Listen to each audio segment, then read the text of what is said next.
on camera. Today's February 26, 2018. We're at the Atlanta History Center in Atlanta, Georgia. My name is Joe Bruckner. I'm a volunteer at the History Center.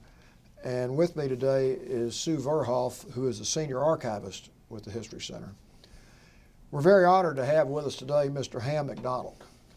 Mr. McDonald is a veteran of the United States Army, served in Vietnam, and has agreed to come tell us about his military experience and his life here at the History Center. This is part of the Library of Congress Veterans History Project, and Mr. McDonald's story will be put on record and be filed with the Atlanta History Center and the Library of Congress. Mr. McDonald, we really appreciate you coming in today. Well, thank you very much. It's an honor. Would you give us your full name and where and when you were born? Yes. My full name is Benjamin Hamilton McDonald, Jr. I was born December the 18th, 1940 at Emory University Hospital. Okay. And what city and state do you live in? I currently live and reside in Dunwoody, Georgia, in DeKalb County. Okay. Tell us about your upbringing. Basically, I had a pretty much, we lived in Mayberry. I was born and raised, Mom and Dad lived in Lithonia, Georgia. My dad was from Conyers, and Mom was from Lithonia. Her maiden name was Davidson, and her father had come, John Key Davidson, had come to Lithonia, Georgia in 1880 from Aberdeen, Scotland at the age of 17. He left Scotland with a 6th grade education, basically as a stonecutter. And in fact, if you go outside the front of the History Center out here, the cobblestones in the front entrance, conceivably those could have come out of his quarry. Or if you go to the granite curb, which is located on the walkway down here, they went from cobblestones. They were paving the streets of Cincinnati and some of the other cities because the salts did not bother the granite. And so then they went from that to dimension stone on the curbing, and then public buildings and things of that nature. 1936, they found out you could crush this granite and feed it to the poultry industry. Chickens, if you've seen chickens out, they pick up little rocks, and that's how they digest their food. Huh. So ultimately, this was a professor that worked for Kellogg, and so they went in the grit business, called a product called Stonimo, and that's about the time in the early 50s when the poultry industry took off in Georgia. And Jesse Jewell up in Gainesville and others, and it was just a right time, right place. So ultimately, they were able to take the fines of this particular product, and they went from turkey all the way down to parakeet, if you can believe this. I know it sounds ridiculous, but then the fines that were left over was the sand, and we sold the sand to the ready-mix company for concrete. And whatever dust was left over, they were able to mix that with potash and some other minerals, and they sold it as fertilizer called Hybridite. And we used to sell that by the train carloads to the orange groves down in Florida. So I've digressed a little bit, but I was raised in Lithonia. I went to elementary school at Lithonia High School, went to high school there, graduated in 1959, was a member of the United Methodist Church there, sang in the choir, and really and truly in that period of time, Lithonia was like Mayberry because nobody locked the doors. Everybody looked after everybody else's kids, and it was really and truly a great time to be there and to grow up there. And so this coming year, we will celebrate my 55th graduation. I graduated in 1959. And from that point in time, I worked in my grandfather's quarry every summer. So if I look back at it, the Lord had his hand on me because I would ride, at 16 years old, I'd be riding around a pickup truck with 3 cases of dynamite in the back and a box of blasting caps on the front seat. And some of the things that I did in working in that, I drove a 52-ton truck one summer that had 9 forward gears and 3 reverses. I did some other things that really and truly, he had to smile on me because otherwise I wouldn't be here. So after high school, I said, what do I want to do? So I had always idealized a cousin of mine, first cousin of mine, Wheeler Davidson. And Wheeler had decided he wanted to be a career military officer, and was in the process of was doing that at that time. He had gone to North Georgia, and I said, well, I've got to go to North Georgia College.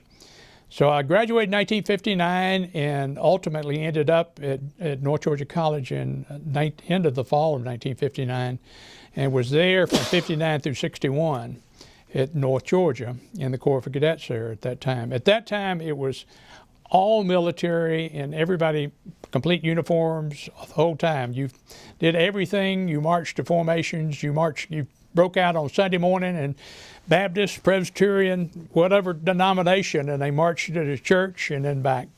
So, and then they had monitors that would sit in the back of the church to make sure you didn't go to sleep or didn't misbehave. But I value my time at North Georgia because it was a great experience. However, to help with my college education, I had to help work part-time to pay for my last 2 years.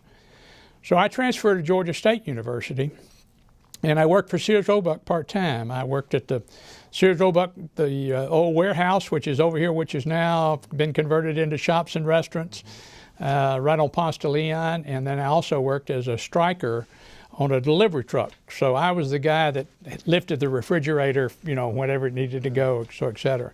So I was doing that as well as I was going to college.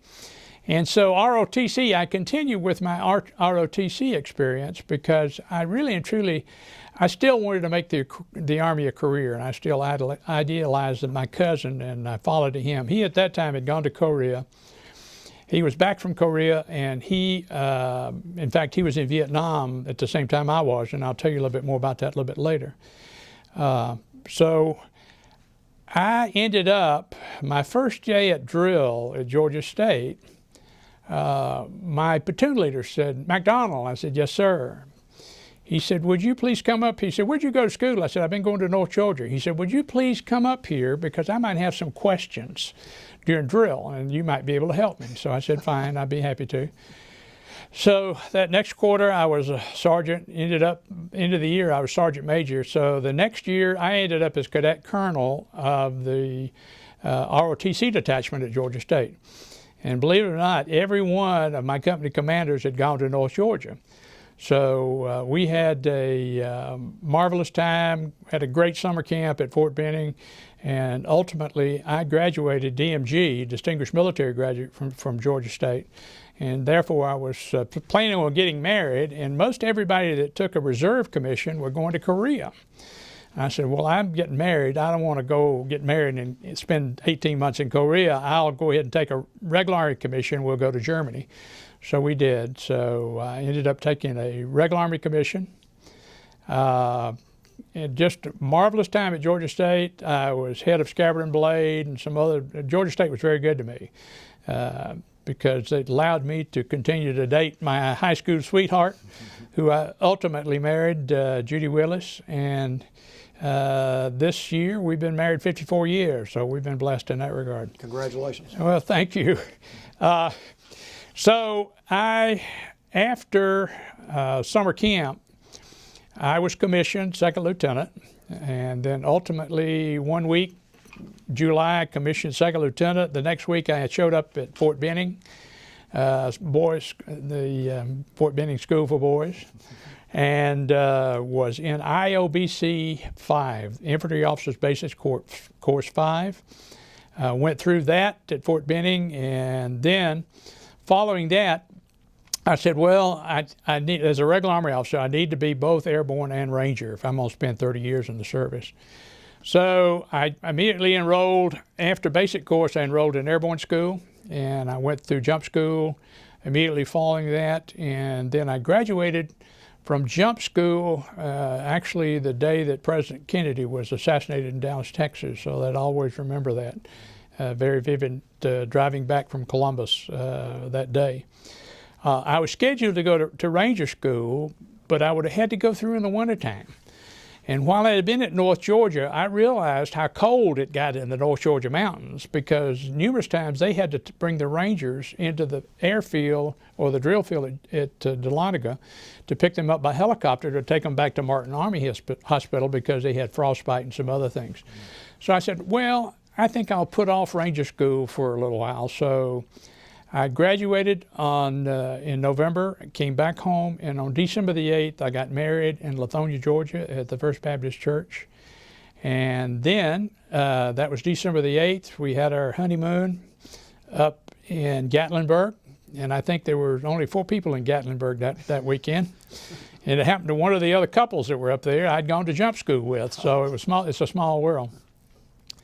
So about 2 weeks thereafter, I got orders and left and went to Fort Dix. And then once I got to Fort Dix, I got a emergency call, that my wife was in the hospital with emergency appendectomy.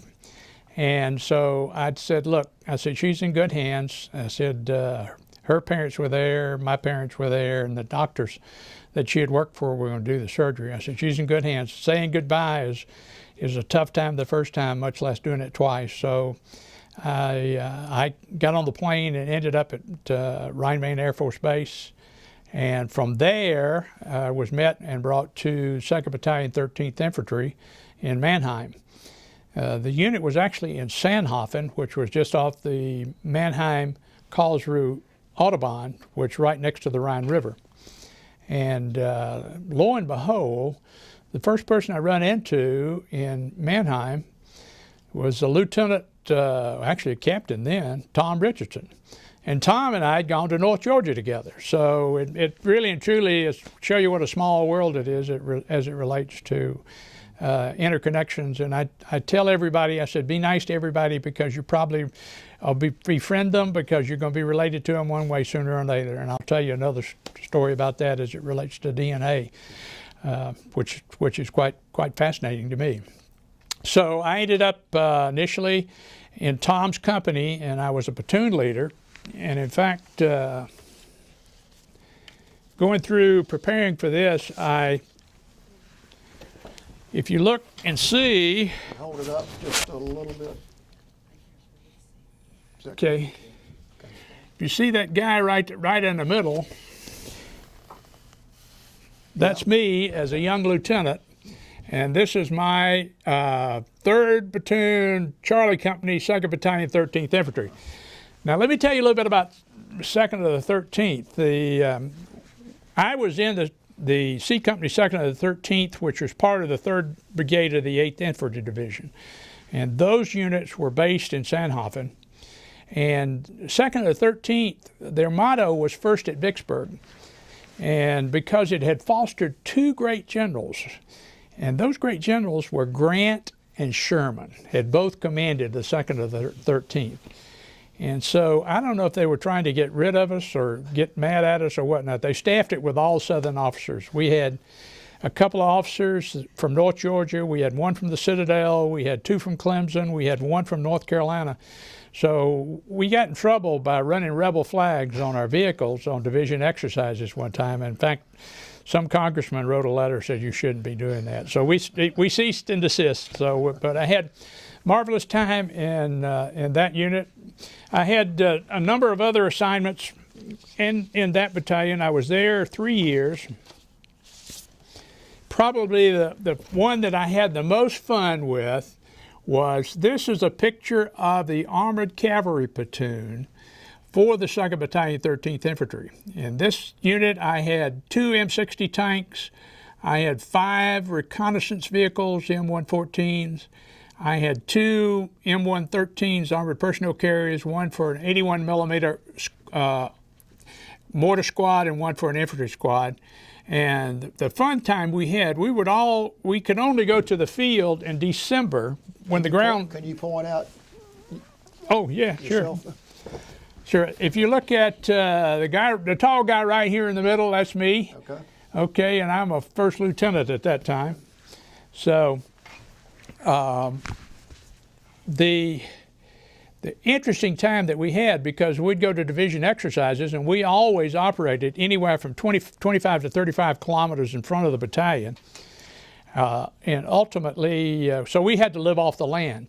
So I would tell all the troops, I said, make sure you bring enough marks that we can buy whatever we need to buy. And so we had marvelous times, a great group of people. And I'll always remember we were having a 25-mile forced march with full packs one day, and my first sergeant, One-Eyed Jack Sumlin, he had lost an eye, and he was been in a glider in World War II, coming into Normandy, and he came over and he said, Lieutenant, he said, now you can ride around in this Jeep, but he says, if you really want to build some morale and camaraderie with your troops, you need to march that 25 miles with them. So needless to say, I took his advice and I did.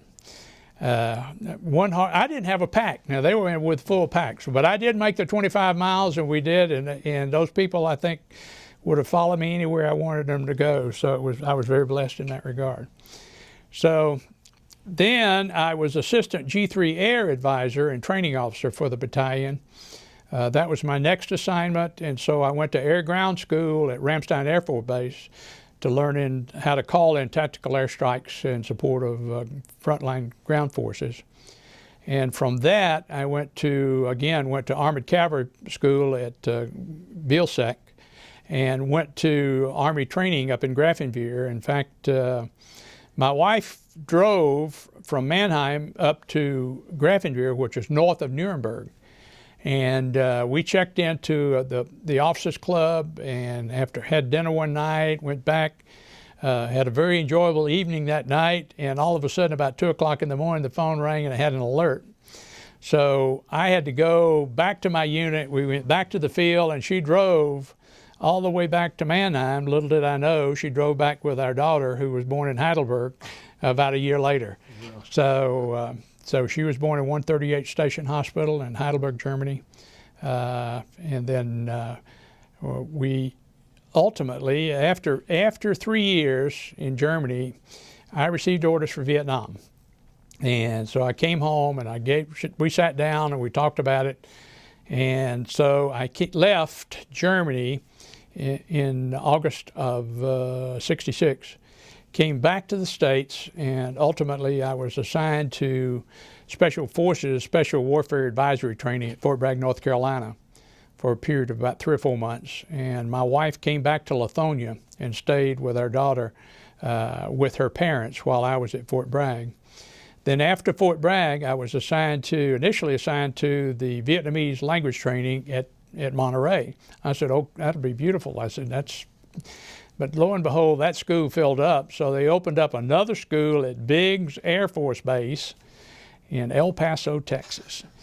Now that really and truly, in all fairness to El Paso, anybody that sees this, that has to be the armpit of the world, okay?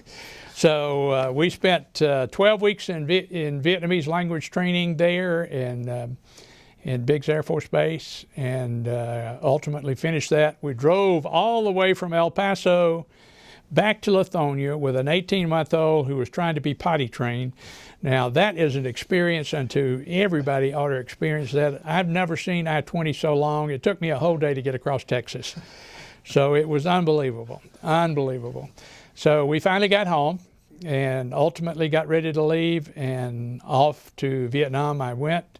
I ended up going to Fort Dix, to McGuire Air Force Base. We flew from there to Alaska, refueled in Alaska, and then from there to Yokota, Japan.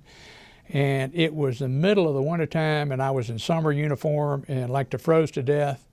Got off the plane at Tan Son Nhut, and it was maybe 100 degrees with 100% humidity. And welcome to South Vietnam. Let me ask you a question now that we're at that point. What was your first impression of Vietnam when you got off the plane and you just hit the ground and you're looking around? Well, I really and truly, I didn't know what to expect. I'll be very candid with you. I was kind of a little bit naive in some respects. Although we'd gone through the training, we'd gone through the advisor training, we'd gone through the language training, and the language training was very difficult because Vietnamese is tonal, and one word can mean any number of words. For example, the word bond can mean table, could mean friend, can mean shoot, depending on how you said it and what inflection you put upon it. And my instructor was from Saigon, and so it was like me being taught by somebody from South Georgia, and then I was assigned in Boston. because they speak with a totally different dialect and everything else. So hopefully I learned enough to be able to communicate some during that 12-week period. I could quote for you some Vietnamese, but I was afraid I'd be throwing in some cuss words, and I wouldn't want that on this tape.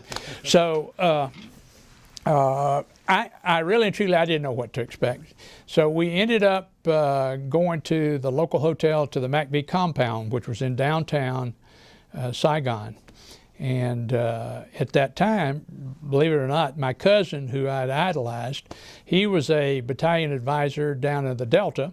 He met me there, and so we went up to the top floor of one of the hotels, you know, and he bought me a Ba Mui Ba, beer 33, and we sat there and drank beer and watched the war going on around Saigon. You could see the flares being dropped, and you could see the artillery rounds going off. And what year was this? This was in February of '67. Okay. February '67. So after the indoctrination of in the military advisor compound there for McV headquarters, then I was assigned to Da Nang, and I was assigned to McV team. It was either 1 or 6, or they moved back and forth. But initially flew into Da Nang, got off the plane, drove me and dropped me into Da Nang, into the hotel there where we were staying. And then we had another orientation there locally about the unit you're going to be assigned to. In my initial assignment, I was assigned to the 2nd Battalion 13th, 2nd Battalion 51st ARVN Regiment. Now that... Let me stop you just for a second. There'll be people watching this who aren't familiar with the terminology. And, right. Would you describe what MACV is and what Sure. ARVN stands for? Sure. The Military Advisory Command, Vietnam, basically MACV, it started in the best of my knowledge about in the early 50s. For example, the president at that time says we need to help the Vietnamese. So how can we help the Vietnamese? So they set up and sent over advisors. And those advisors were not to take place in combat, but they were actually to advise the Vietnamese about weapons, how to organize things of this nature. So the Military Advisory Command Vietnam was established. So they continued with that program all the way up to and including, I think, right to the end of the war. So that unit, all those units were basically assigned to Vietnamese units to help them fight and procure and do whatever they needed to do as it relates to the war. So that unit ultimately was divided into different groups. For example, MACV Team 1, which was basically in Da Nang. Then we had MACV teams in Quang Tri, Hue, Quang Nai, all the way to Saigon, even down to the Delta. So all of those people were reported up through the Military Advisory Command. So, and that's basically what they were. It was not like a regular Army unit where you had a whole bunch of your friendlies around to protect you. Ultimately, when I arrived at the unit was at that time was in Hoi An, which is about 40, 50, 60 miles below Da Nang, right on the coast, a very historic city in Vietnam.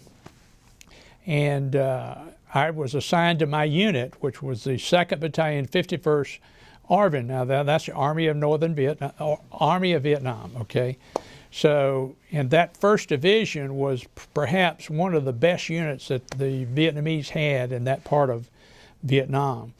Now, my area of operation went from the demilitarized zone over to Laos, about 250 miles south, about 150 miles south of Da Nang on the coast, over to, again, to Laos.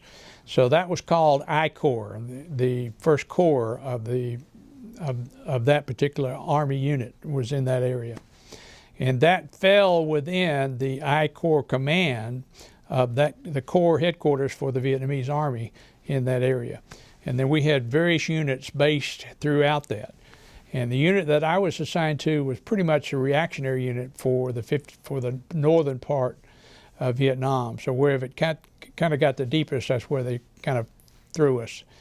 I could speak a little. There was myself, another American captain, Norman Lemieux, an Australian warrant officer, Lofty Moran, because many people don't realize how many Australians were actually fighting in Vietnam, and Lofty Moran saved my life 2 or 3 times while I was there. So and we had one Army sergeant. So, and I can't recall. 50 years has gone by, and I've tried to pull his name out, and one day it will come to me. But there were 4 of us and 600 Vietnamese. So wherever they went, we went. Whatever they ate, we ate. And we were their artillery support, their medical evacuation support. We could call in close air support, airstrikes, et cetera, et cetera. If they need to be resupplied or medevac, we could do that, handle that for them. But we ultimately were, and we went with the command and control group of that battalion. So whether they were going toward Ashau Valley, out toward the Laotian border, whatever we had to do, that was what we were assigned. There were a couple of instances which might be of interest, because living and working with the Vietnamese was very unusual and very unique as it relates, because you had a much closer affiliation with the people who were there. Many of these people, the battalion commander that we had was a Catholic. He had come south in 1954 when they had petitioned the country. He was an excellent officer. He was been wounded 2 or 3 times. He had some health issues, but when he was there, the unit functioned extremely well. So I had no problems, no qualms about it. But many times due to his illnesses and previous wounds, and he had been fighting for 20 years, just amazing. We think the Vietnam War, how long we last, but they'd been fighting way, way longer than we had. It ultimately went to the second in command, and he was not a very strong leader, so we had some problems when the senior commander was not there. But I'll always remember the first time that the North Vietnamese and the Viet Cong attacked the Da Nang airfield with 122 millimeter rockets. And I was that night I was sleeping in a pagoda somewhere south of Da Nang, and I thought that maybe the North Vietnamese had come south with airstrikes. I really did. That's what it sounded like, that they'd flown south and were hitting the Da Nang airfield. The next morning we came to find out that no, it was 122 millimeter rockets that the Viet Cong and North Vietnamese had fired into Da Nang. So we immediately got tasked with a search and destroy mission. You go find where they fired those rockets, see if you can find out what happened, this, that, and the other. So my unit, the 2nd and the 51st, was assigned one side of the river. The Marines were assigned the other side of the river. And so we got to the river, and then the Marines attacked us. So it was friendly fire. I came closer to getting killed by the Marines, in all candor, than I did by anybody from the north. So because you had to be very careful about where you were. I could speak a little bit better English than the other advisor, so they always put me on the flank between the Vietnamese unit and the Marines, because Charlie was very smart. The Viet Cong was very smart. He would jump up between us. He'd throw a few rounds their way, a few throw rounds our way, and we would have a tremendous firefight between friendlies. So it's just one of those things that you have come about.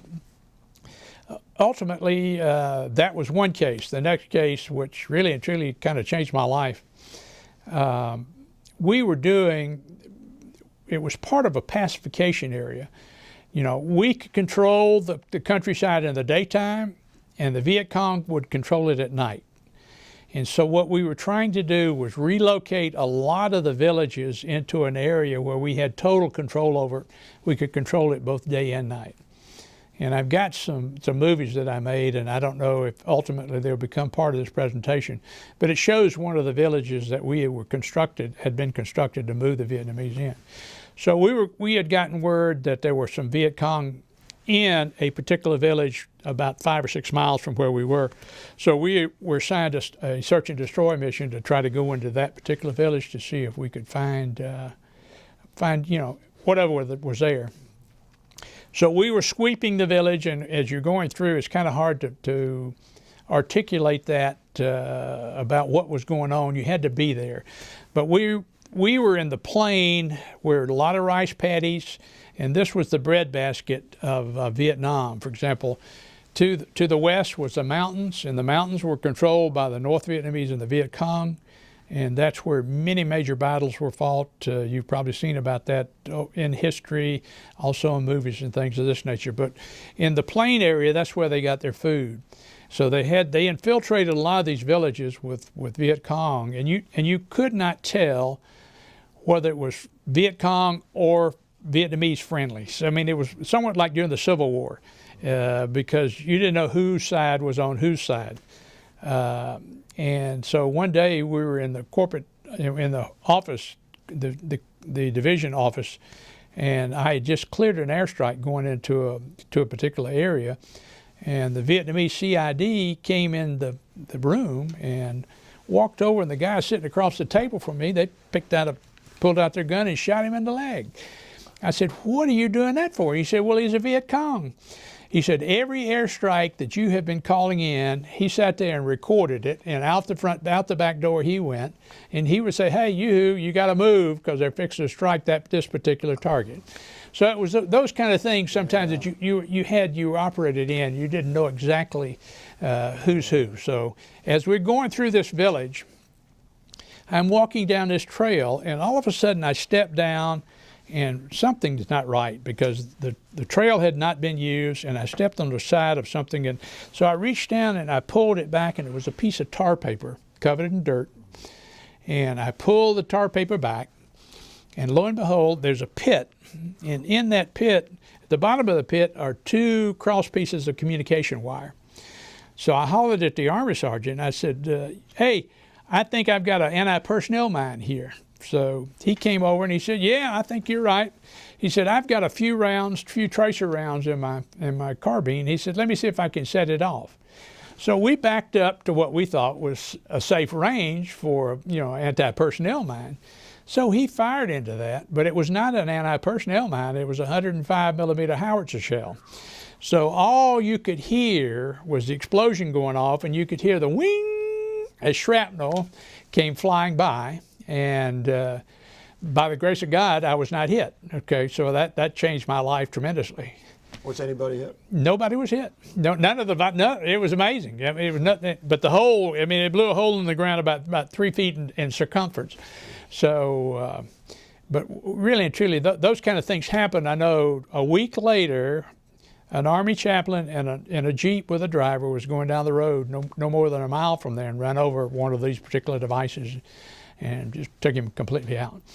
And you begin to say, "Why God?" You just, why not me? Right.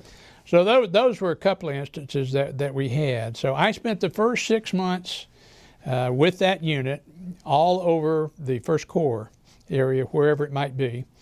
But by the grace of God, am I sitting here today? Ultimately, the last half of my tour, they normally give you 6 months, advisors like myself. They give you 6 months in the field with a unit. And then they bring you back to what they call a more secure area. So I came back and worked in the Corps headquarters. And in that regard, I was the assistant S3 Air advisor. What that meant was I took care of all the movement of Vietnamese troops. We had an 81st Aviation Battalion, which is in direct support of us out at Marble Mountain, which was real close by, out near the beach just outside Da Nang. So we had aviation units, we had several helicopter units, and then we had co-located in that was the 1st Direct Air Support Center. And these were the people that were on the ground, and they flew every day in the back of an O-1 Bird Dog, which is like a Piper Cub, putting in tactical airstrikes. So in my capacity, I got to fly pretty much every afternoon with them in the back seat of one of these aircraft, putting in tactical airstrikes somewhere in the northern part of Vietnam. A couple of instances we had which were quite unique.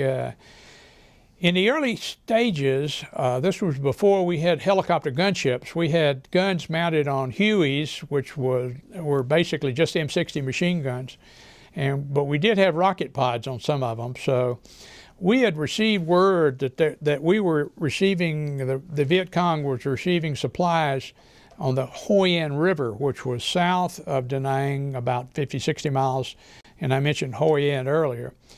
So we went out, not I, but the helicopter people went out and they rigged up C-123 landing lights. Now, C-123 was a fixed-wing aircraft. I know that because that's what we jumped out of at Fort Benning when I went to jump school. They took the landing lights off of these planes and they rigged up a light bar underneath the helicopter, if you can visualize that. So we left off from the helicopter base there at Marble Mountain. We lifted off from there with a Lightship. I was on the Lightship with another guy and along the two pilots.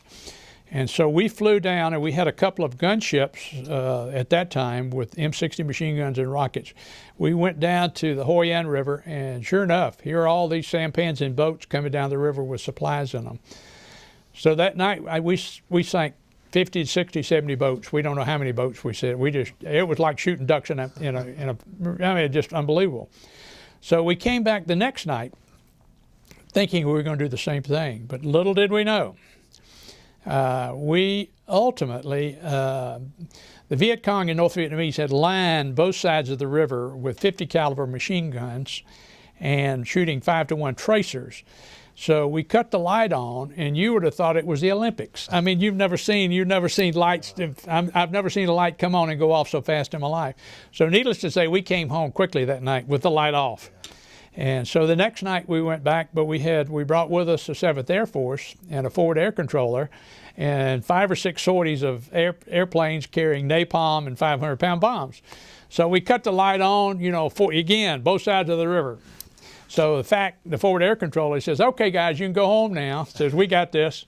So I think they set fire and bombed both sides of the river. So we don't know how many people were killed or what happened, but it was that was one of the instances. The other instance, which again I'm sit here but by the grace of God, we were out one day flying, and when you went out to the western part of the A Shau Valley, over toward Laos, you normally took 2 planes because if one plane went down, the other plane would be there to tell and locate everything else. And my pilot taught me how, if he ever got hit, that I could at least get the plane back to where I put it on the ground. It might have been ugly, but I would get it on the ground. I could do that.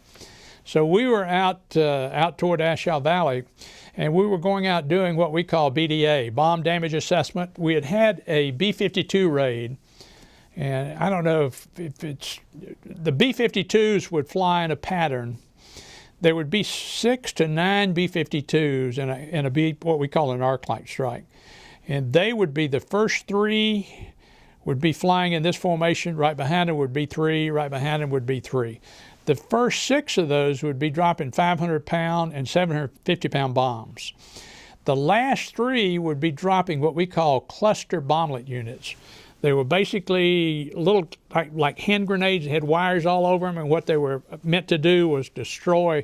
It would take your foot off if you stepped on one. So it was trying to keep people from coming through that particular area. So we're out flying along at 1,800, 2,000 feet, and all of a sudden, the ground underneath us just starts to erupting. I mean, you could see the bombs going in the ground all around us. And what we had done was we were in the middle of a B52 strike in progress at 2,000 feet.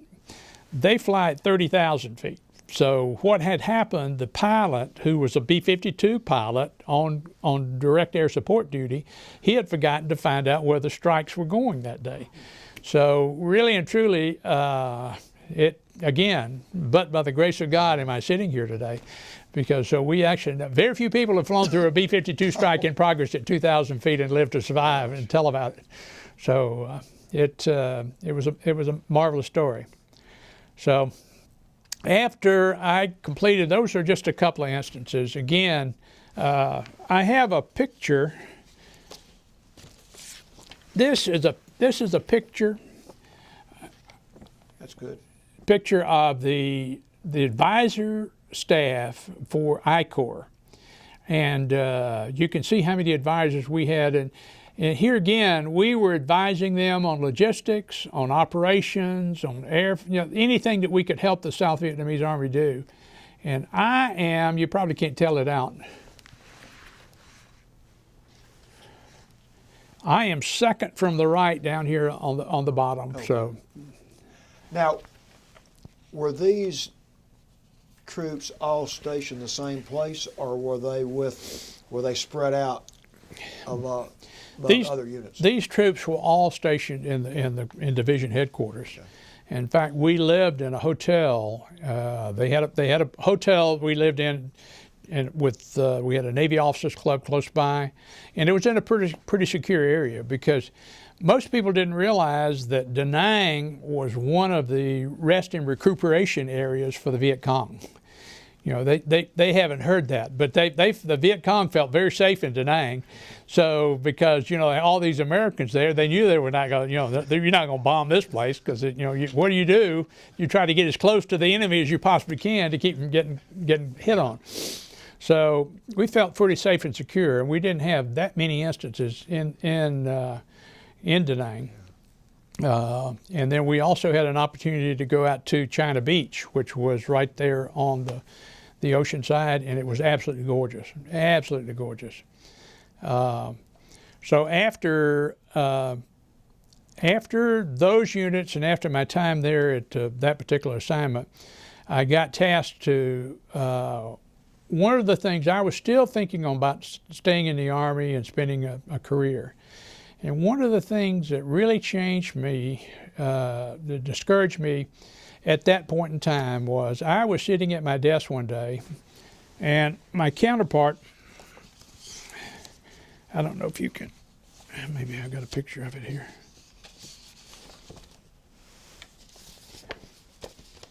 Bear with me. Sure.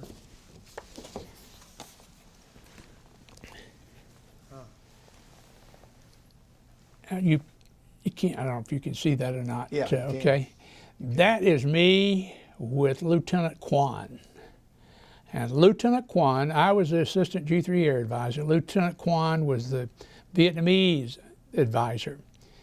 And he came to me one day and he said, Dai, he said, can you help me? And I said, well, I'll try to. He said, what's the situation? He says, we are receiving, excuse me, Sue, I touched the mic. He said, we are receiving 152 millimeter Chinese artillery fire into Jiolin, which is right up on the DMZ. So we're taking heavy casualties. I had just cleared a B52 Strike that was coming out of Guam to a target no more than 200 kilometers from there. So I said, let me see if I can divert that strike to this target because I know you need help. So I called 7th Air Force in Saigon.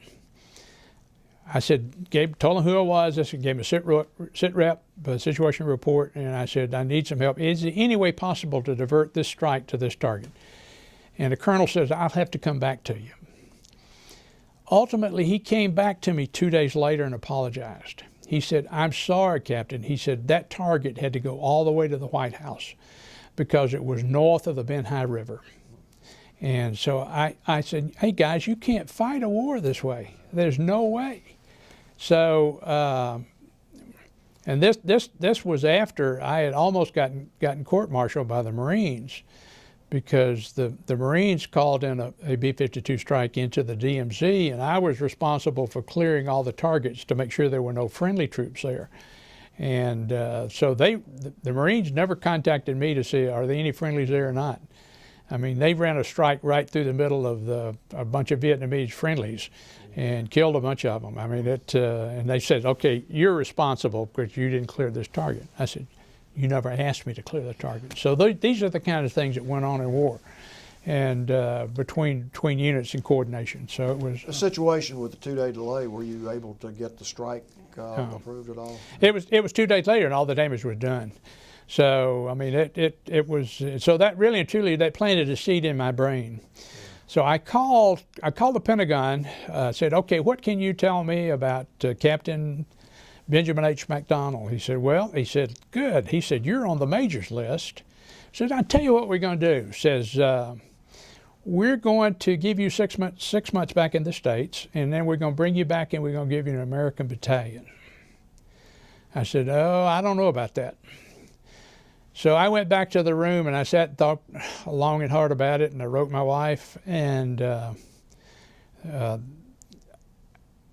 I ultimately decided, I said, you know, if you wanted to win the war, I would consider coming back and doing that.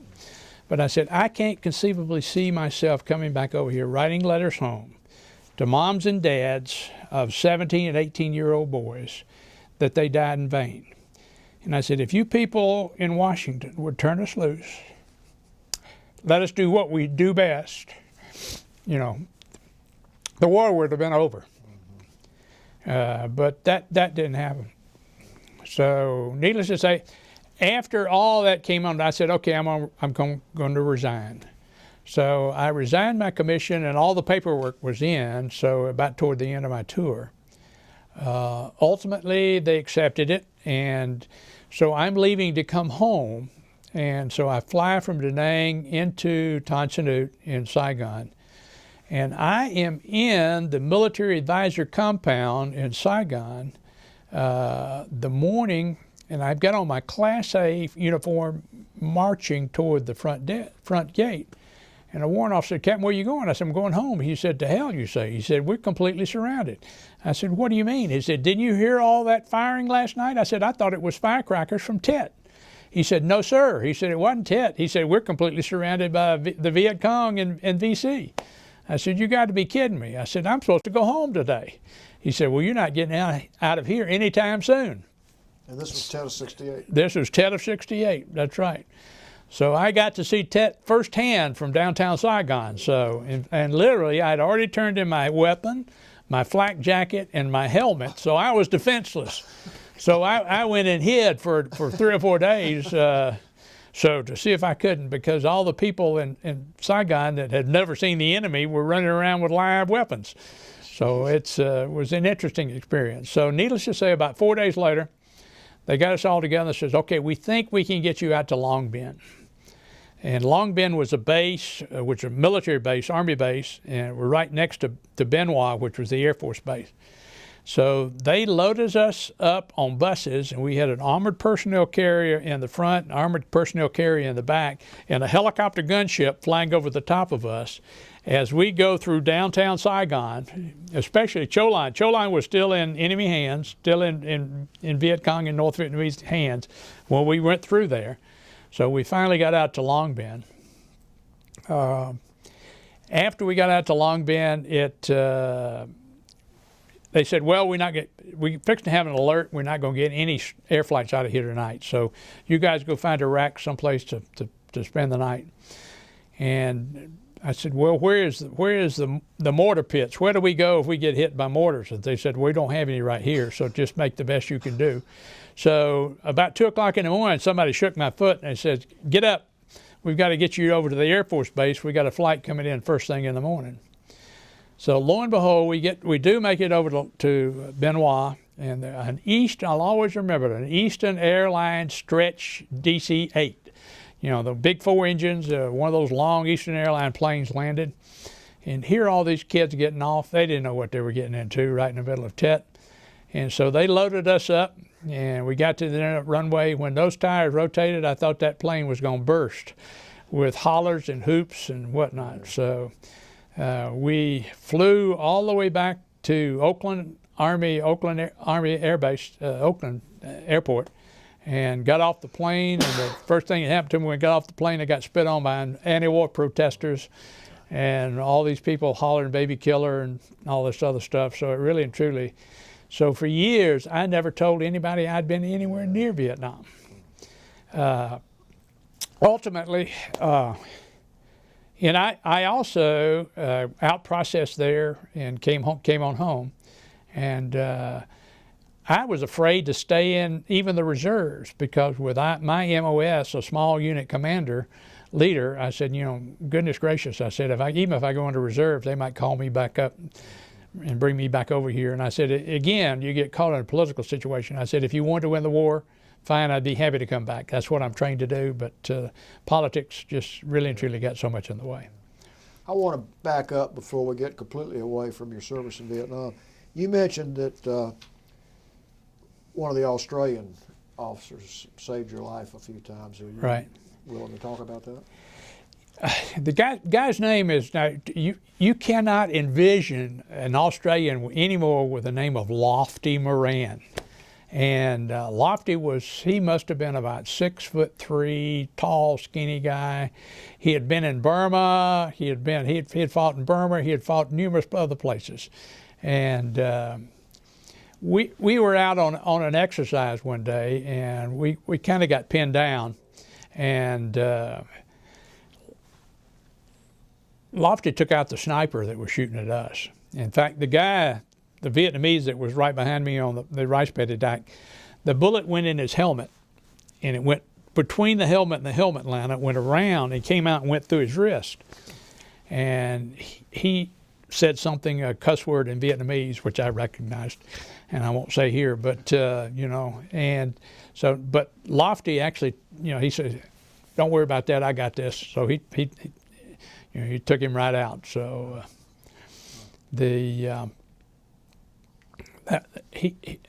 I looked him up. I had offices when I retired. I had offices in Australia, and worked extensively in Sydney, Melbourne, Brisbane, other locations. And so when I was in Sydney, I contacted the Australian Vietnam Veterans Organization to see if I could locate Lofty. And because Lofty, the Australians were a great group of guys, goodness gracious. They had a house, I'm digressing now, but they had a house in Da Nang, brings back memories, called the Australian House. And what they would do is they would fly in steaks from New Zealand and Foster's beer.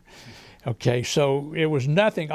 Lofty would say, "Hey, mate," says, we're going into the house today. Get in the Jeep, let's go. So we would go into Da Nang, into the Australian house, and we'd have a super steak and drink beer and just have a great time, But I did look up Lofty, and Lofty had passed away, and I don't know if it was Agent Orange or what. I've just been diagnosed with diabetes for the first time, and I think conceivably it could be Agent Orange.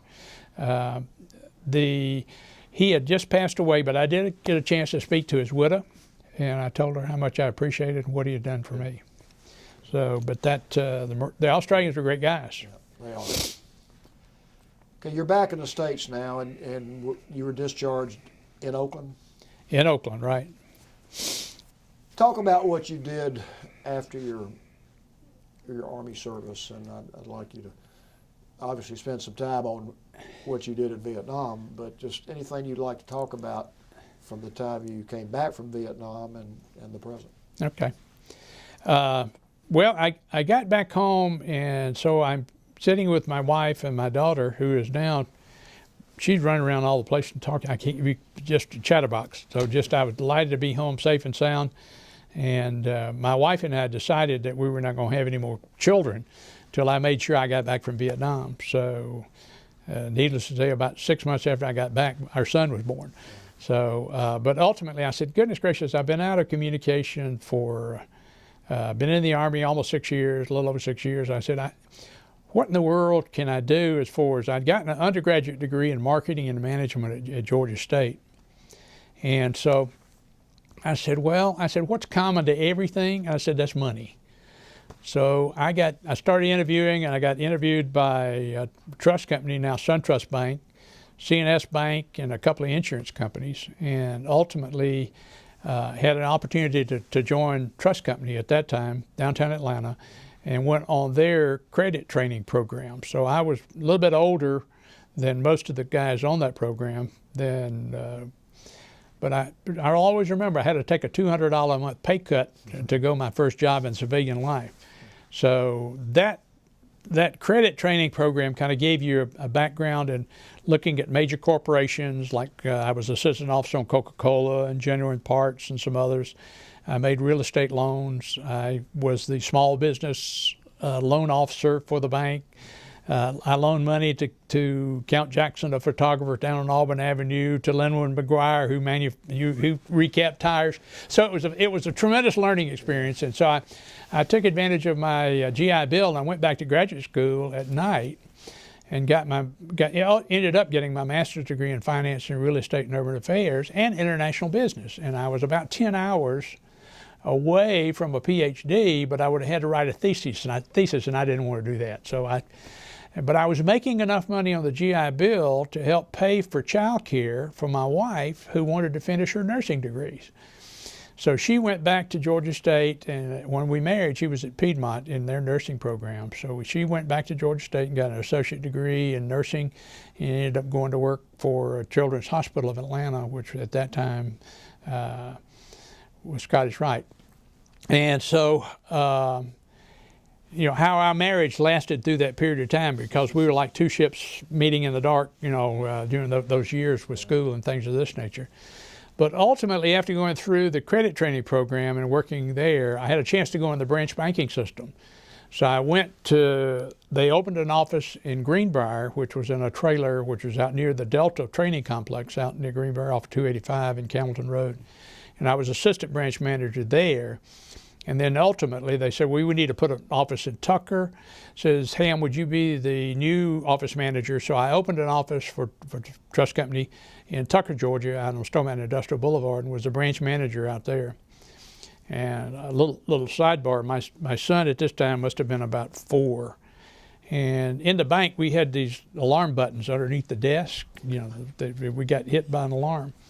So my wife, the bank had already closed. It was after 4 o'clock. So the bank had already closed, and my wife was there and my son was there.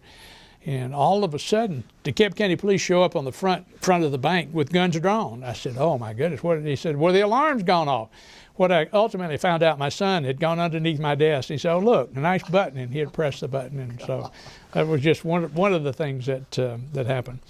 But after I left the bank, a fraternity brother of mine from Georgia State, who had been on my staff my senior year, ROTC staff, Fred Chandler, he had owned Chandler Properties, and he said, Ham, I'm fixing to start a motel division. I've got 10 Days Inn franchises and 5 Ramada Inn franchises. Could I entice you to come into work for me and join us when we build out these hotels? So I was 34 years old. And so I went in to hand in my resignation to the bank, and I'll always remember the HR person. He said, why do you want to leave the bank? And I said, well, I've got all the prestige in the world being a banker, but I can't feed it to my kids. And the prestige just doesn't meet their appetite. So I ended up going into the real estate development business, and we built hotels in Orlando, Tampa, as far west as Mesquite, Texas, up in Ohio. And we were building about 250 homes a year and also about 1,000 units of apartments a year. So it was blow and go time in the early 70s. And then 1974 came along. In 1974, we had one of the major recessions that we've had in this country, and it really and truly, everything in the real estate business stopped. And I tried to get the owner of the company to pull back a little bit, but his ego just wouldn't allow that. And so at one point in time, I had a acquisition and development loan from CNS Bank that we were paying prime interest rate plus 5%. Prime went to 16. We were paying 21% interest on this acquisition. And the rates today, for example, as I sit here, are like 3.5% to 4%. So you can imagine 21. If we think it's bad now, wait, just be back in the 70s. So I prayed long and hard. Fortunately, I did not have my name on any paper. I had some responsibilities. Prayed long and hard, and was able to. The Lord answered my prayer. I got a call from one day. He said, "Ham, you don't know me." He said, "I'm so and so with Westinghouse Credit Corporation."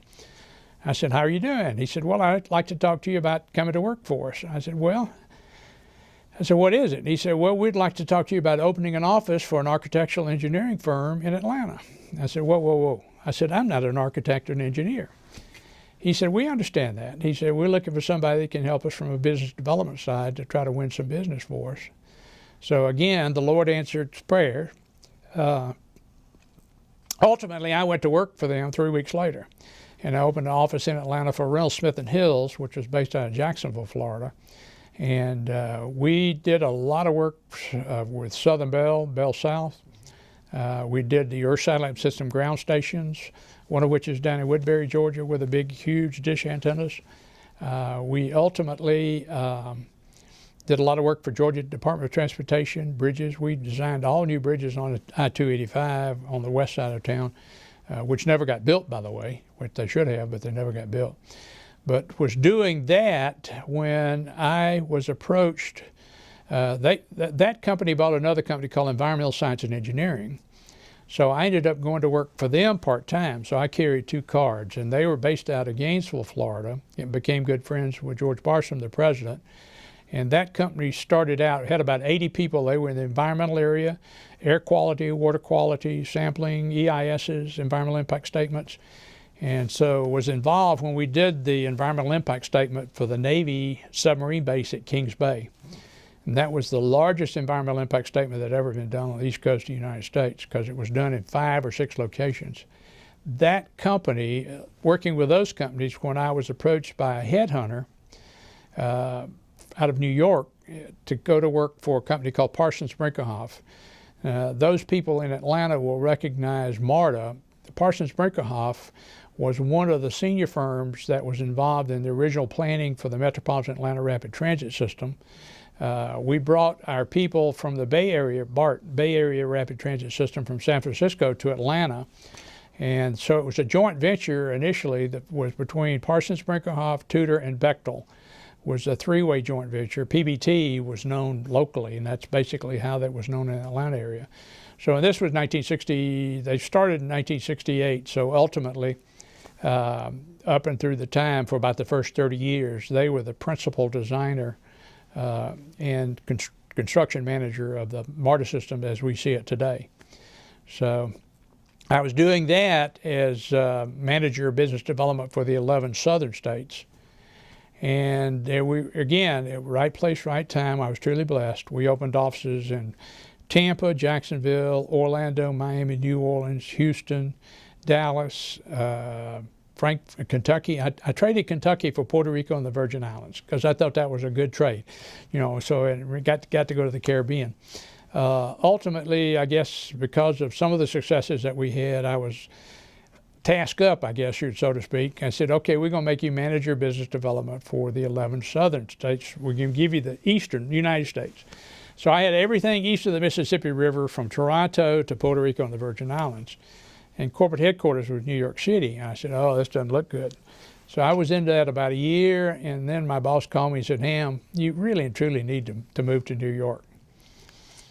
So I sat down with him. I said, I really and truly, you can't afford for me to come up here. I said, you can't. And I came home and sat down with my wife, and my wife said, well, you can go, but the kids and I are staying here. So I figured out right quick, like it's cheaper to change jobs than it is to get a divorce.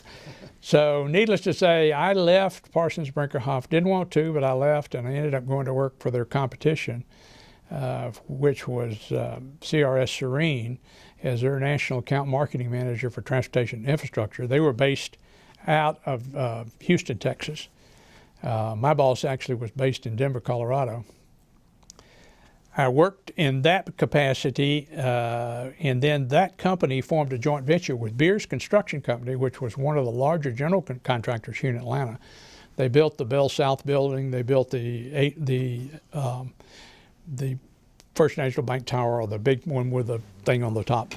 And they were really and truly, the project that we did, that I was assigned to, was a design build for courthouses, hospitals, schools, where we actually would take care of the design and construction. And we did, first major project was new high schools and elementary schools for the Rome Board of Education. And we did hospital construction all over Georgia and some up into Tennessee. Then I was doing that when that joint venture came apart at the corporate level, and I stayed on with Beers. Then I was approached by the company that I'd left, Parsons Brinckerhoff. They were starting a construction management division, and said, would you consider coming back and working on what we call strategic projects? Strategic project was any project that had $1 billion assigned to it as far as the total construction budget. They would assign you a senior person to. And so I did that, came back, and Sunshine Skyway Bridge was the first project we went after and got. Other projects were major airport expansions in Orlando and other locations. And during that period of time, the company bought a company down in New Zealand, a windmill, air power generation type thing, a company. So we went down and we were doing some training in Australia and New Zealand. And we came back and we had an office at that time.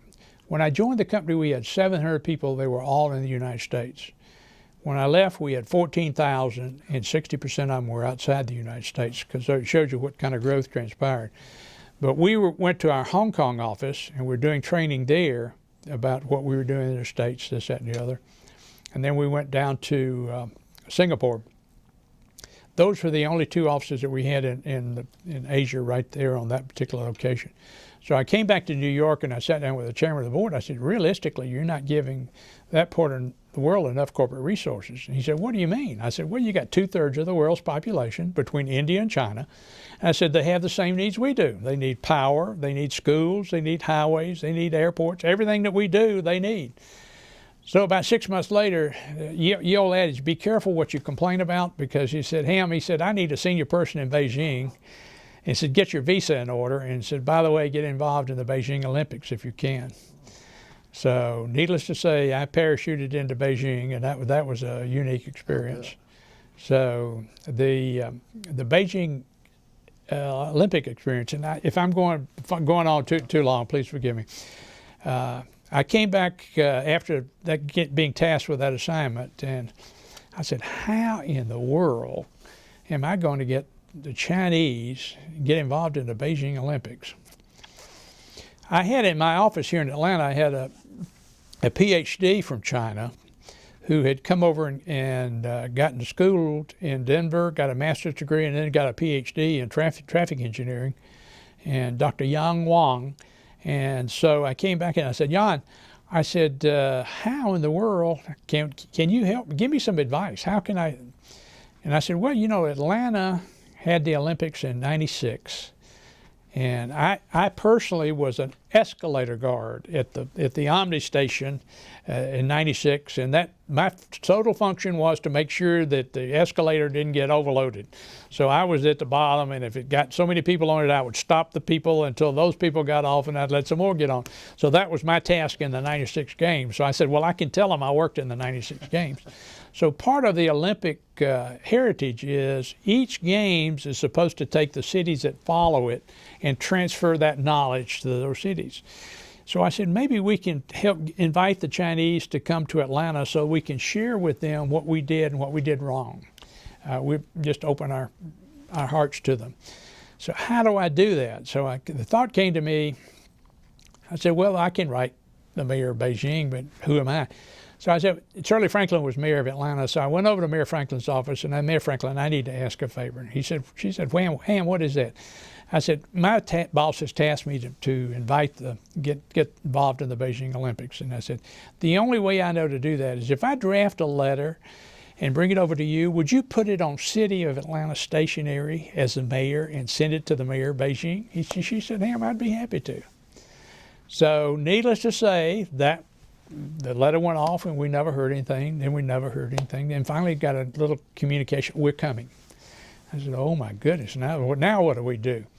So they were coming, they were not coming. They were coming, they were not coming. So they came, and they came the week of Christmas. Okay, so you can imagine what anybody and everybody that has anything to do with the Olympics is home with their families and spread out all over the place. So we quickly put together an agenda for them, and we brought in, we showed them the World Congress Center, we showed them what we'd done, all there. We took them over to the Brave Stadium, we showed we had readjusted the Brave Stadium. Bill Miller, who is in our group in AVVBA, Bill set up something, so we took them to the natatorium and on the Georgia Tech campus, and we showed them the buildings there. And Mr. Binh, who was the head of the delegation from Beijing, he kind of, and Jan, who would act as interpreter for us and kind of led him around. But Coca-Cola, who is one of the major sponsors of the Olympics, they decided they would host a dinner for him. So they hosted a dinner for him up at the top of the Coca-Cola building. And the senior vice president of marketing for Coca-Cola presented Mr. Binh with an Olympic torch from the '96 games.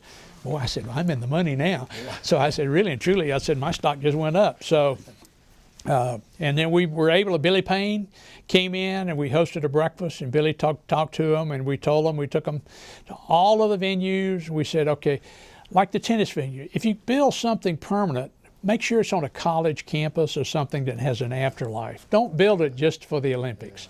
So we took them out to the tennis center. See this tennis center? It's not used now. It's wasted. All this money is wasted. Build it temporary.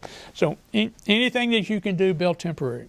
So needless to say, we in turn got back, and lo and behold, they asked us if we would come over and see if we could help them. So we did a transportation analysis for all of Beijing. We did the evacuation for the Bird's Nest Stadium.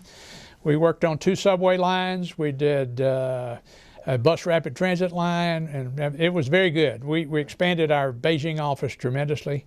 And then during that same period of time, we expanded our offices, and we had offices in Nanjing, Tianjin, Shenzhen, Guangzhou. I mean, but when I left, asked to come home, we had over 2,000 people in China. Wow. And China is an unbelievable place. If you ever get a chance to go there, please, by all means, do. So that I got back to the States, and they said, well, can you help us in India? And we had been working on the Delhi metro system. We were one of the principal consultants for Delhi Metro Rapid Transit in Delhi. And we had just gotten commissioned to do the expansion of the Indira Gandhi Airport in Delhi. So I got involved a little bit there, and then we opened offices in Mumbai, Bangalore, Chennai, and again, the world just really and truly. And then all of a sudden I got tasked to, after I got back from India, I got tasked to go in the Middle East.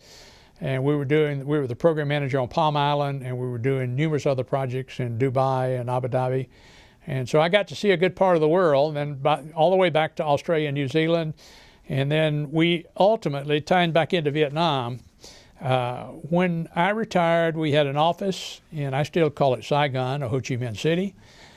We had an office in Hanoi. We were helping to build subways in both those cities.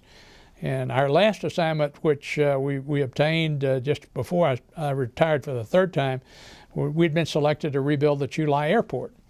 So I had a chance to go back in after 30 years, and it was quite interesting. I landed at Tan Son Nhut.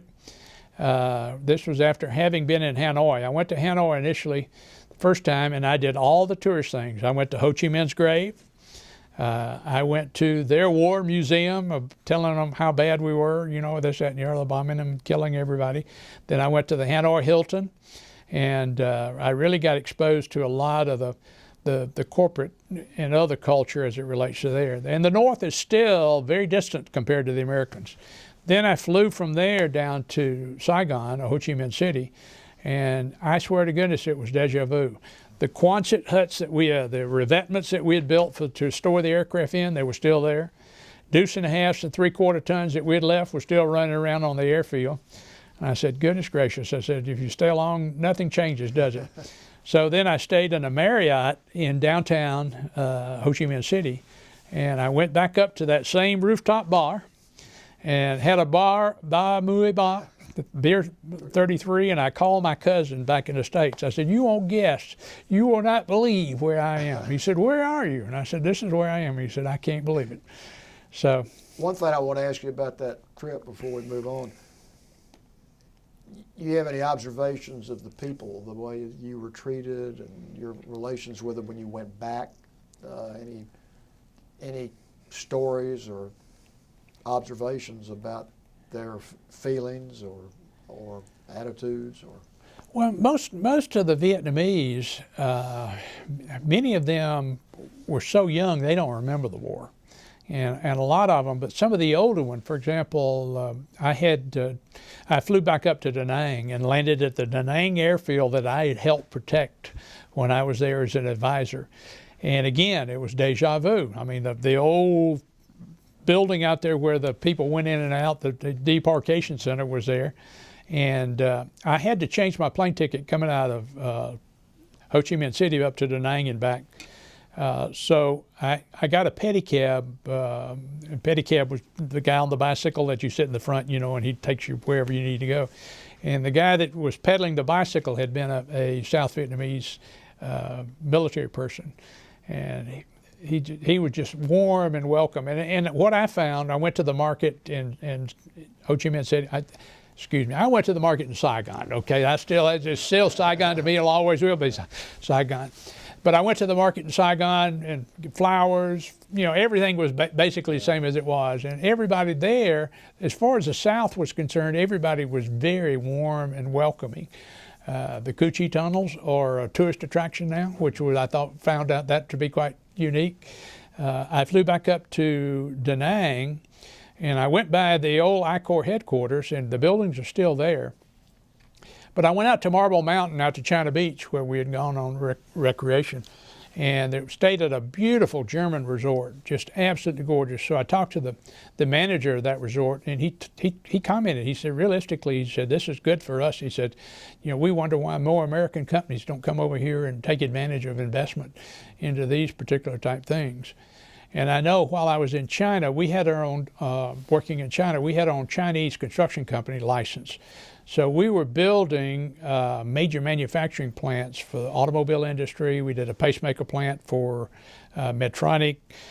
We did windshield wiper blade plant. We were working on, we did the largest fish processing plant in the world up at Qingdao. And so I was trying to get a lot of the American companies that I was talking to. China scares me. I'll be very candid with you. What's going on in China as far as the amount of money they're putting into their national defense programs, and we as Americans have to be very concerned about that in the future. And I was trying to get a lot of the companies, I said, please don't just put all your eggs in one basket. Look at Vietnam, because Vietnamese were the same thing. They were very industrious. They were looking for industry, and I think you'll see. If you I can't explain to you what's going on, because it's a modern city now. I mean, it's just, you would think you're in. It would put New York to shame in some respects, what's going on in Saigon.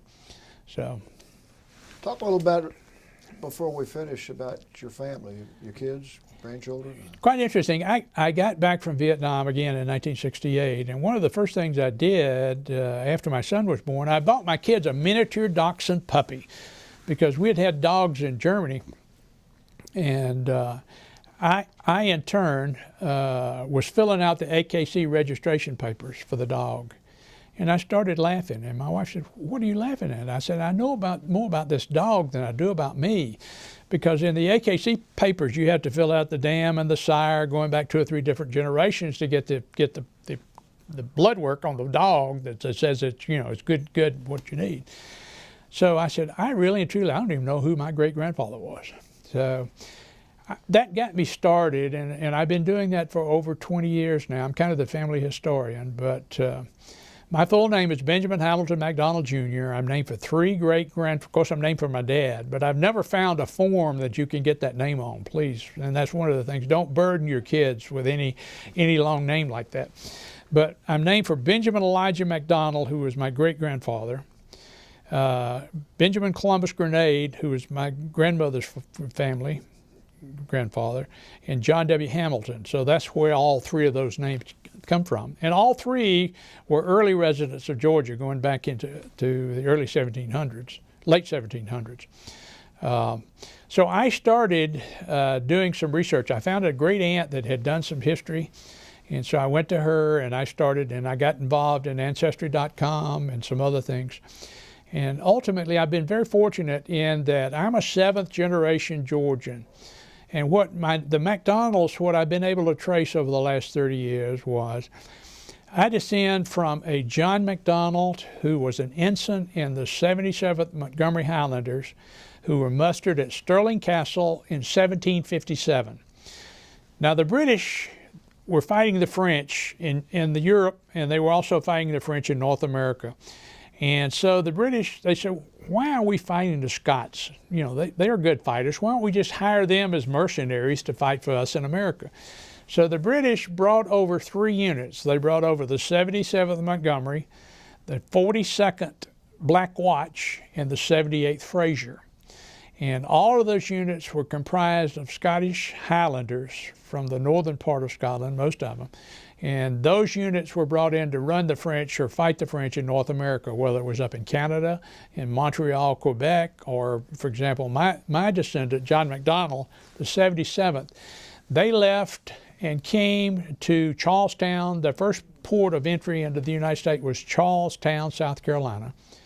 And they came there basically because Charlestown, the governor, had asked for help from the British because he was being impacted by the Indians on the periphery. And the Cherokee and the Creeks were raising all kind of cane on the periphery of his territory. So they brought the British in to help kind of put that down. After a period of time in Charlestown, the unit was brought up from there up to Philadelphia.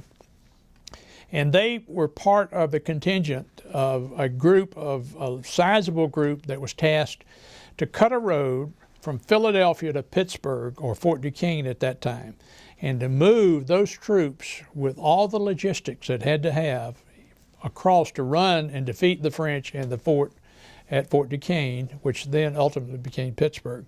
So John McDonald and the 77th were part of that. Now there was some guy that was commanding the American troops. His name was George Washington. So he was in charge of the Virginia troops who were part of that same contingent. So it's quite interesting when I try to tell my kids and my grandkids that, you know, their descendant fought with George Washington. It makes history a little bit more alive. So ultimately that group, over time, General Braddock had been defeated in his going after Pittsburgh in 1755, and Washington was also part of that contingent at that time. And so the British did not want to make the same mistakes that they made with the Braddock, so they did not go the same road that Braddock did, so they cut a new road. Now you can imagine having to chop down trees and everything else from Philadelphia to Pittsburgh, and a lot of trees, okay, and a lot of mountains you had to cross, but they did it. And ultimately, a Major Grant, who was part of that contingent, he got permission to take a sizable reconnoitering party to go ahead of the main party to see if he could scout out the fort to make sure it was what we thought it was. So Major Grant decided he would take it on himself to take the fort. So he didn't have orders to do that, so he decided he would make, and so ultimately that didn't work out too well. 300 or 400 people were killed, basically the Scots and the Royal Americans. My descendant, supposedly John McDonald, was captured by the Indians and supposedly taken to Detroit, held in captivity for over 2 years before he was actually released. And I know this because in some of Washington's memoirs, he makes reference to John McDonald being released in such and such a date. Major Grant was taken to Montreal. He ultimately was released. And Major Grant ultimately commanded the unit in 1760. The part of the Montgomery Highlanders was brought back to Charleston, South Carolina, and they fought the Cherokee Indians. They landed at Moncks Corners. They went overland to 96. Some of these names, if you're from the South, will still remember them. They went up to Fort George, and Fort George is now under Lake Keokee, okay, up in the northern part of South Carolina. And they were tasked to relieve the siege of Fort Loudon, which was up on the Cherokees had Fort Loudon under siege up on the Tennessee River. So they burned a lot of the Cherokee, lower Cherokee towns, and they were going up to try to get to Fort Loudon. They were going up above, basically up 441 up toward Highlands. There's a marker up there which talks about it. And they got ambushed by the Cherokee, and they took substantial casualties. So they decided to come back. They couldn't get through.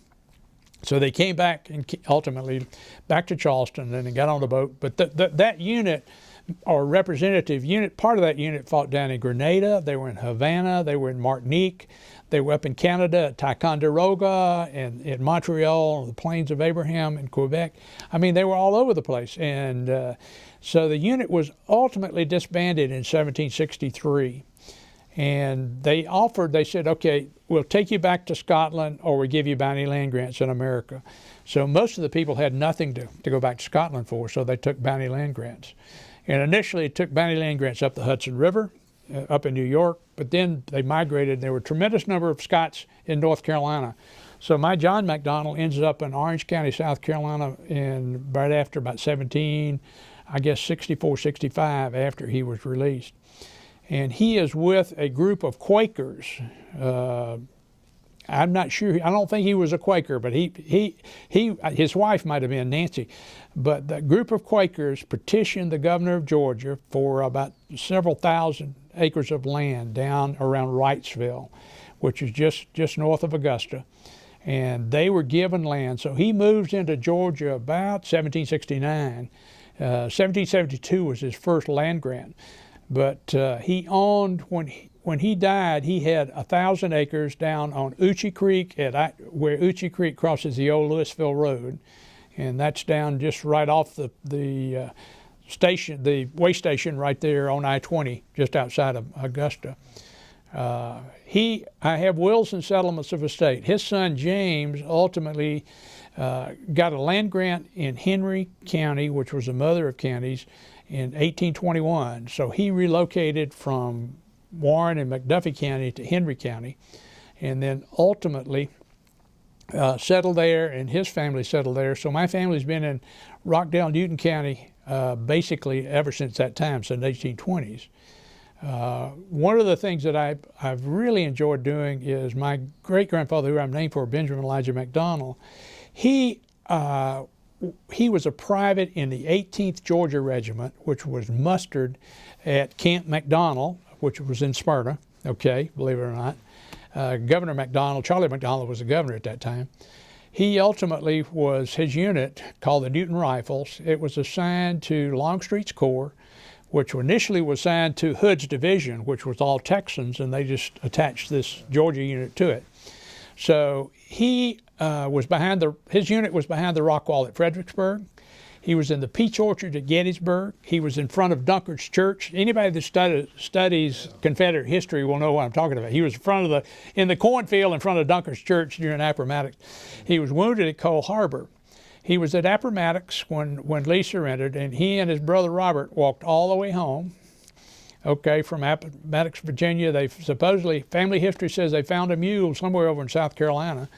So they brought that mule home, and that's he came in and used that mule to put in the first crop after he got home, and married a young lady by the name of Nancy Smith, and the home place still exists out in Rockdale County. So I've been very fortunate to go back and look at the history of my family, military history. My dad was scheduled to go into the Navy, had already taken his physical for World War II and everything else. And I had as a young child, I had some health issues, so they decided they would go back and move down to Miami, where my grandfather had a place that he stayed in the wintertime. And so Daddy went to work, my dad went to work as a riveter on a B-29 wing assembly plant that was being manufactured, those wing assemblies for the war. So he did not have to go into active service. But my grandmother is a very unique experience too. My grandmother is Willie Vashti Grenade, and I said, "Good, Grenade. That's an unusual name." So I've been able to trace that name back to John Grenade, who was a persecuted Anabaptist in the Palatine of Germany back during the Reformation. Catholics and Protestants didn't get along too well back in that time, so they were really persecuted. So they fled down or up the Rhine River to Amsterdam, and then from there to England. And then the Queen of England paid to bring 60 German families to New Bern, North Carolina to start a new colony. And a Baron von Grafenried out of Switzerland was leading that particular contingent. And they settled right on the Neuse River in New Bern, North Carolina. And I've got wills and settlements of estate. That family too, John, who was basically the third generation in America, I guess, he ultimately received a bounty land grant of 300 acres, again in Wilkes County, for his contribution during the Revolutionary War. And that land ultimately went to his son, James Grenade. And James was the lay pastor of Briar Creek Baptist Church, which was constituted in 1777. He was also a preacher at Sweetwater, and also Union Church. And then his son, Timothy, left, got a bounty land grant up this way in Henry County.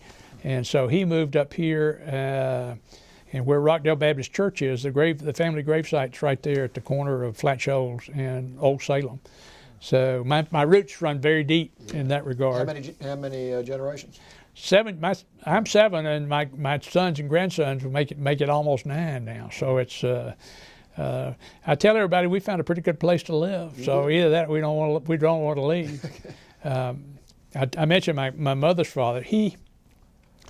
He was with a 6th degree in education, was a stonecutter in Aberdeen, just north of Aberdeen, a little town called Bankhead. And I've actually it was quite interesting. I did not realize that the Scots, a lot of the Scottish stonecutters would come to America during the wintertime and work in America during the wintertime. They would go back to Scotland in the springtime.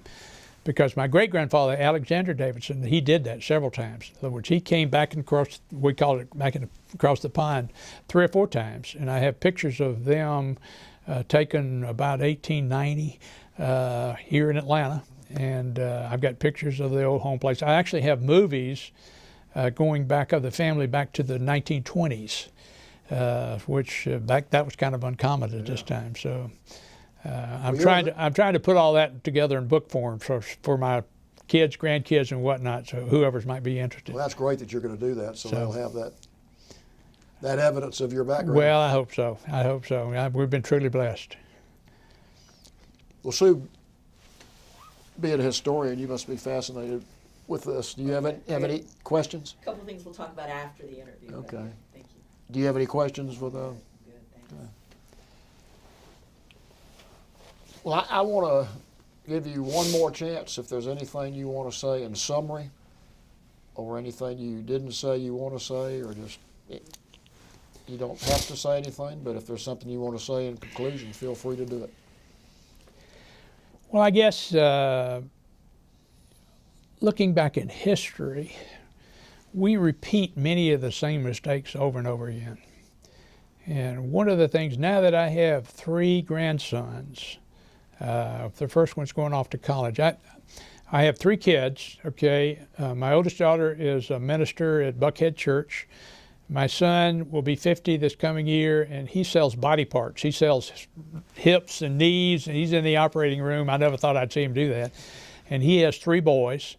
And my youngest daughter, she lives in Columbus, and she has one daughter who's a sophomore at Columbus State. My oldest daughter has 2 granddaughters. One is at Auburn, the other will be at Auburn this coming fall. I'm concerned about my kids, and I'm concerned about my grandkids, and seeing the mistakes that we've made in the past. And one of the biggest problems I have as it relates to leadership or lack of leadership as it relates to body politic. And the problems that we face in our country, really and truly, I think if we had, we've had numerous people behind the weapon that were in Congress or in the Senate and whatnot, this, that, and the other. I think we're seriously, if you're a student of history and you look at other societies and how they fell, for example, the Roman Empire is a prime example, how long it existed. The British Empire is another example. How long it existed, what caused it to fall or deteriorate. And basically it's not from without, but it's basically from within.